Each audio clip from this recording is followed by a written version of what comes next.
Ken Alvarez and Daniel Gonzalez, two fighters yet to suffer a pro loss. There's Ken Alvarez, Puerto Rican fighter, 24 years old, 5'8", came in just over 140 pounds, 6-0-2 with 3 knockouts. Had 120 amateur wins, did Alvarez. And there's Daniel Gonzalez, now 25 years old. At 16 years old, he weighed 220 pounds. Mom brought him to a gym to work on his weight, his self-esteem. How about 5'7", 140 and a pro fighter, now 7-0-1.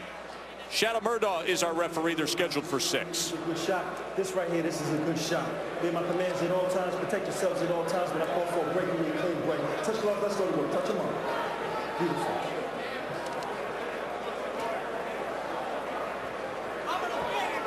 Most of the fights for Alvarez, Joe, in Puerto Rico.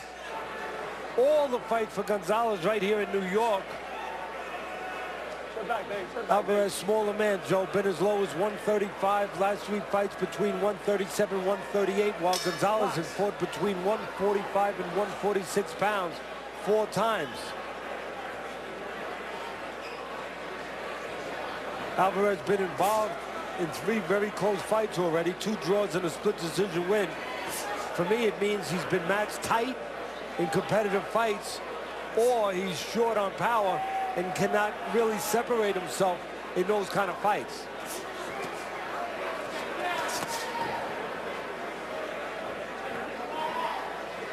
I know Gonzalez is ready, lightest of his career. Came in 5.5 pounds less than his last fight only 3 months ago. Maybe a quicker start for Gonzalez, maybe. Because he only fought 3 months ago. Alvarez fought 8 months ago. Maybe that inactivity, that rust, takes a minute to get rid of. Maybe it gives Gonzalez a chance to get out of the chute. And if you get a chance to get out of the chute quicker in a 6-round fight, you got a better shot to win. How about the fact the kid weighed 220 pounds? His mom is 16 years old, said, we're doing something about this. Brings him to a boxing gym. Not just loses weight, gives him something that's a career, turns his life around, gives him a focus and a purpose now into his 20s here. Give that mom credit. You know, she made a decision, an executive decision, like only a mom can make. She wanted her son to be healthier and lighter. She found the way. Not the conventional way. Not every mom would say you're going to a gym to lose weight.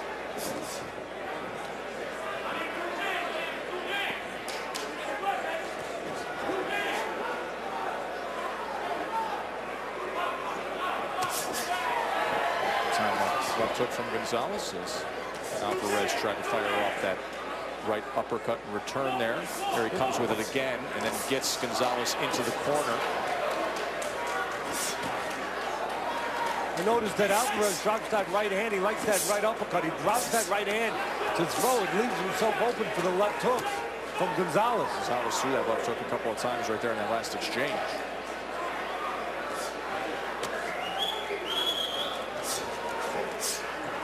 Good pace here this final minute of this first round.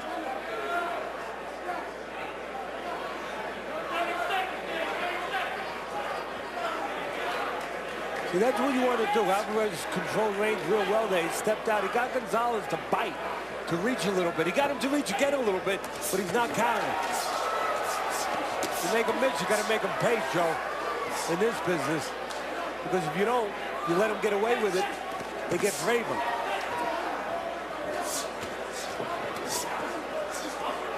Looks like the counterpuncher here is Alvarez. Looks like the guy, the guy taking the chances is Gonzalez. Look pretty well matched here, Alvarez and Gonzalez. Of course, our main event is coming up. Cletus Seldon facing Johnny Garcia, who's with Bernardo. Johnny Garcia, you're coming off of 2 controversial results in your last fights. You're coming to Cletus Seldon's hometown. How do you deal with the underdog role? You know, I have no problem being the underdog, coming into somebody's hometown and, you know, beating them. This won't be the first time, and I doubt it'll be the last. When you see this matchup, the styles seem to mesh for an all-action fight. What do you expect from Cletus Seldon? For him to come forward and to want to fight, I think it will be all action. You know, I'm the same way. I like to fight. It's not going to be no touching and running. I'm here to fight. That's what fans want to hear. Look forward to seeing you in the ring. Thanks, Bernie. Look forward to seeing Garcia and Seldon. You know, Garcia's been in against unbeaten prospects before, has a couple wins against them. We'll see if he can pull it off here against Seldon. When Arnold just asked Garcia what he expects, I would have fell off the chair if he would have said, well, I'll find out, or I'll see, I'll feel him out. Because if you don't know what to expect against Seldon, you know what? Oh, you know exactly what he's coming with. You don't belong in that ring. You haven't been doing your homework, and you've been in a cave when it comes to preparation. Because Seldon only does one thing. You know, he comes out of that corner and he comes forward and he throws punches. That's it. That's coming up. Our main event. A straight-ahead undefeated fighter with 12 knockouts and 15 wins to start his career. Round 2 here. There was a sweeping right hand from Gonzalez. Height advantage, length advantage, Alvarez. Jab advantage. I don't know. It's up to him. If he takes advantage of that height and reach with the jab, that's a good way to do it. If you're Alvarez. You're taller, fight taller, but don't stand straight up. He's defensively flawed at times, isn't he? Yeah, well, he stands straight up. Now he's on the attack, and there is blood coming from. He stands straight up, you know, Alvarez. Of Gonzalez. You know, you can be the taller guy, and it's good on the outside, but when you get into that medium range, into that no man's land, that punching range, and you stand tall, you give a lot of target, and he's giving a lot of target now to Gonzalez, and sometimes he takes a picture of the punches. Mr. Alvarez just stands there. Good work right here being put forth in the midst of round number 2. Once again, a cut opened up over the right eye of Daniel Gonzalez. Yeah, the man in charge of taking care of that will be Hilario Brazzero in the corner.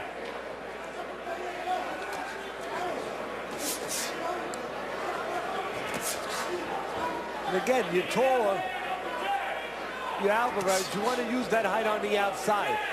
But when you get close, like right now, you don't want to stand tall. Then you give just too much target. You want to dip a little bit. Get your head on the side. Even get small when you're in close.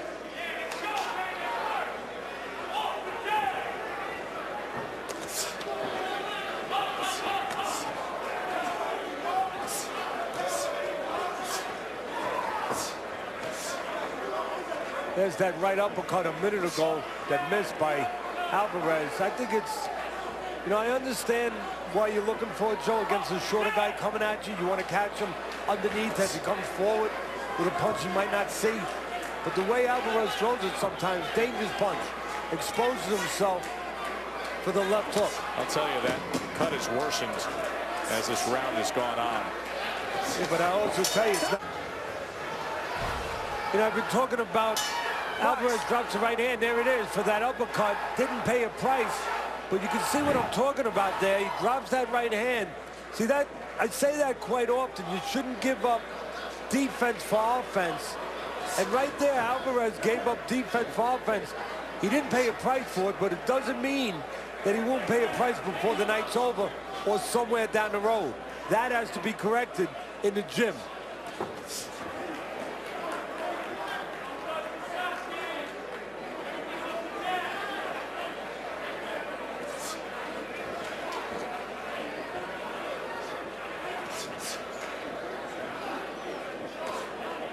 Again, Joe, on the outside, you'd want to believe that Alvarez could have some kind of advantage. He's turning southpaw now. He switches back and forth. Watch your heads, watch your heads. That's telling me maybe he's a little unsure of himself, a little desperate, thinking he needs to, you know, use some trickery a little bit, but he's allowing the shorter man to get in too easily for me. What's the sense of being tall if you don't fight tall? Answer me that one, Mr. Joe. I would, you know, I'd like to think a guy would fight tall, but, you know, there's also basketball players who look like they should be in the post dominating, and they're out there near the three-point line. See, that's a great point. That's to my point. I say it every week. It's about your temperament, not just about your physicality, you know, and your God-given physics, but about what your temperament is, what your confidence is, what your belief is. And right there was a pretty good exchange. You know, if you don't have the confidence to stand outside there on the outside and be tall, then you're not going to be tall, even if, you know, you could be 6'8", and it's not going to matter. You have to have the discipline, the belief that that's where you want to be and where you feel best. And again, just Gonzalez being allowed to just get in because the taller guy, Alvarez, just not using that stick, not using one of the best weapons for a tall man, a jab. And not much is effective here all that much in some of these exchanges with Gonzalez, but he's giving it the look. He's being the aggressor. He's letting his hands go when he does get that real estate. Yeah, you know what I give him great credit for, Gonzalez? Not letting that cut bother him. He's acting like a pro. You know, that blood is streaming again, and he's not letting it bother him. He's doing his job. You wouldn't know the difference. No, you really wouldn't. I mean, he's not wiping at it. He's not doing anything. He's just keeping his attention on the guy in front of him and doing work. Remember, go to the Fight Night Fight Facebook page or fnfvote.com and score along. Got this fight, plus we got our main event with the undefeated Selden coming up. Some decent counterpunching by Alvarez.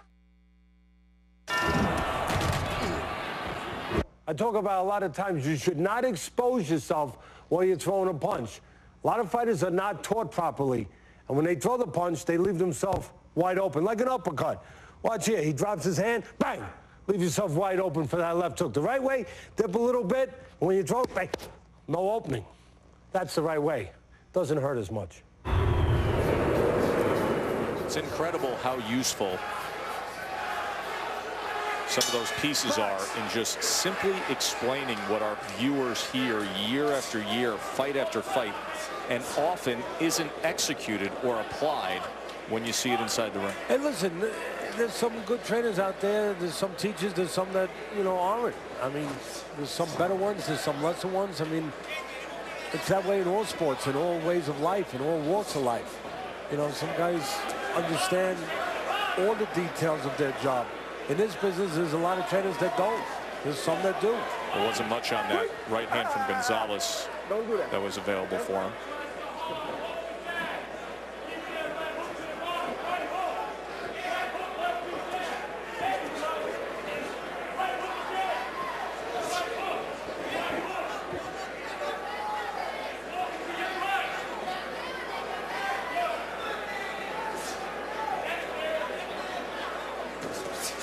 See, again, you see the shorter man, Gonzalez, red, white, and blue, and he's just being allowed to walk in.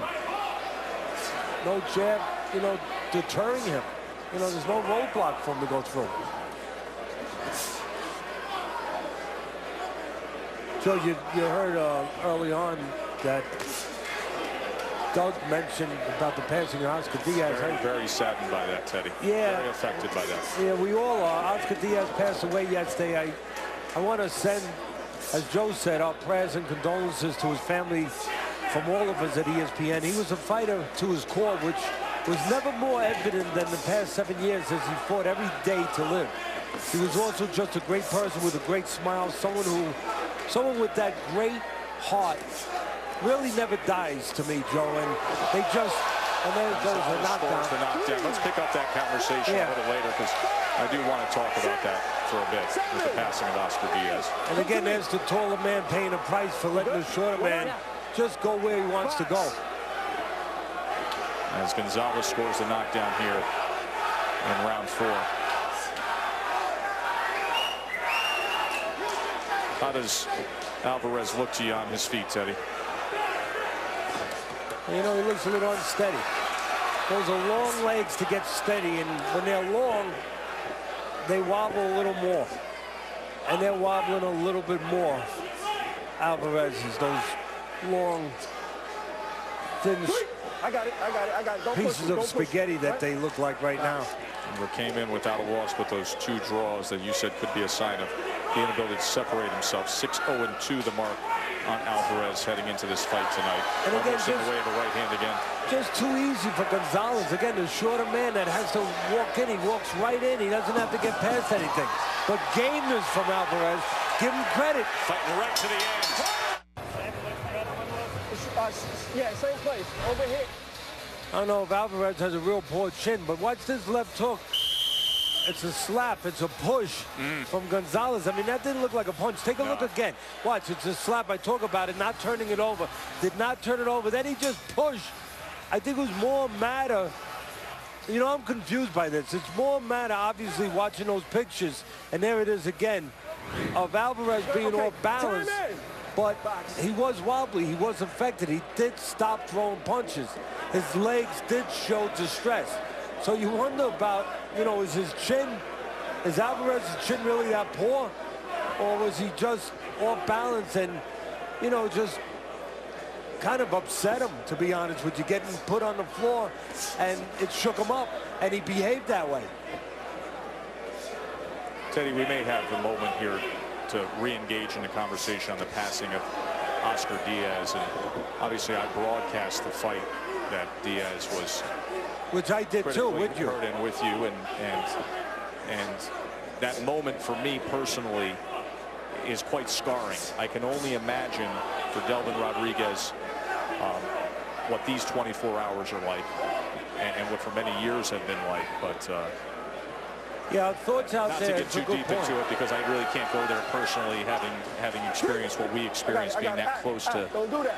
All right, let's go. a man at that moment. But you were continuing, and I'll let you do that. No, that's a good point actually, Joe, because there's a lot of people that suffer from this, and obviously Diaz's family, and that's who I was thinking of first.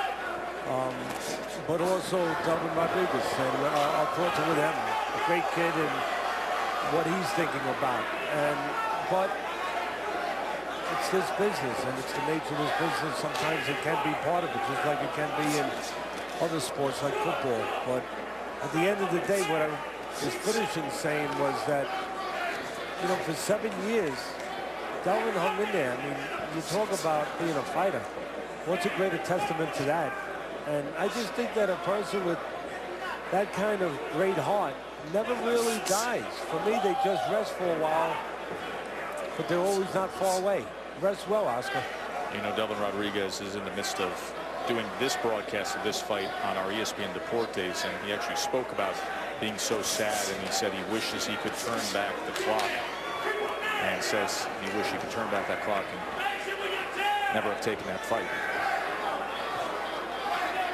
Last 30 seconds here of round 5. Gonzalez scored the knockdown in round 4. And again, so this fight is just a matter of, it's been consistently the same. And there was a good counter try by Alvarez, and he should do more of that, because Gonzalez is jumping in, getting away with jumping in from too far away, and Gonzalez not making him pay a price. And that's been the problem for Gonzalez, allowing the shorter man to get in too easily, and again, get in with that left hook.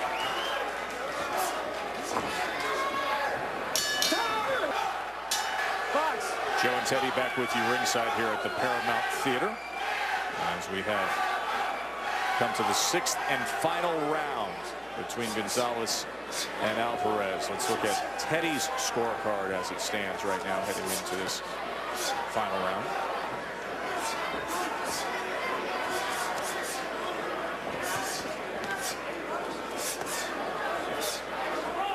Apologize for the technical issue and the delay in showing you that, but there it is, the 10-8 4th round with a knockdown score. It's a late rally in that round by Alvarez. I got it. Step back. Yeah, that score was wrong, guys. Okay. But that's okay. What do you got? You asked for it, it's going to come. Here it is. Gonzalez in control.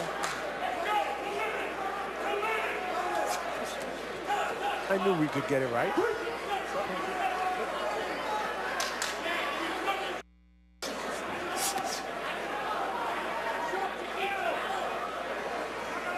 Well, look at that down there, Teddy. It says follow Teddy on Instagram at Teddy_Atlas. Yeah, that's my daughter, Nicole. She's your social media coordinator? She's my social media coordinator. And she's in charge of that. She's doing a great job with that. And the fans at home, if you would do me a favor, I love you and appreciate everything you do. allowing us to come into your living rooms every weekend, every Friday night. Make her happy and go to that thing, whatever it's called. What's it called? Instagram. Go to that thing and well, you know, it'd be build it great. up a little bit more. Your cell phone right now and give a little all-access Instagram to this final round of good action between Gonzalez and You think I know how to do that? Well, Nicole can do it for you. We got great action here. She could give the fans an all-access look that they're not getting on TV. A great scene here, and then it would drive some Instagram followers because they're getting something they can't get otherwise. Well, talk to her because, you know, you might as well ask me to break down an atom. I'm going to take you to some social media courses, some great social media marketing courses. She wants to get the number up to 10,000. So What are you at right now? I don't know. I'm not sure. Follow your own social media. I don't know. We're not there. We're not there. And the fans, please get us there so my daughter. It's good action right here. Center of the great ring. action. Oh, good sweeping right hand from Gonzalez, and Alvarez stood up to it, and now he finds himself down. And they are counting this as a knockdown. Instagram that, Teddy. Yeah, it would be nice. Hey, come to me. Come I'm here. not sure Alvarez would appreciate it. Second knockdown of the night scored by Daniel Gonzalez. Blood streaming from the eyes of Gonzalez. Yeah, what's it matter, says Gonzalez. Doesn't matter. He's got the winner. The blood streaming down since early in the second round, and he fought the way a fighter's supposed to fight. Another look at the knockdown scored in the sixth and final round. There's the right hand that hurts him. Alvarez down. Yeah, right hand, left hook hurts him, and then a little push helps him. I don't think he was going down without that little push, but the punches hurt him. And Rooms here at the Paramount Theater. You got the jazz room, you got the burlesque room, you got the room where Teddy Atlas had the fight plan. And here you have an unbeaten fighter staying that way, according to Teddy, in impressive fashion, with 2 knockdowns scored by Daniel Gonzalez in a 6-round fight against Ken Alvarez. Facebook fans saw it 3 rounds to 3. Keep in mind the 2 knockdowns scored there. And as for the judges, we go up to the ring to David Diamante. Ladies and gentlemen, after 6 rounds of action here at the Paramount, we go to the judges' score totals. John McKay, 59-53. Kevin Morgan and Don Trella both scored this bout 58-54. All 3 for your winner by unanimous decision from Woodhaven, New York, Danny El Gallo Gonzalez. Gonzalez now 8-0-1. Alvarez suffers his first loss. Got our main event coming up. Got our exclusive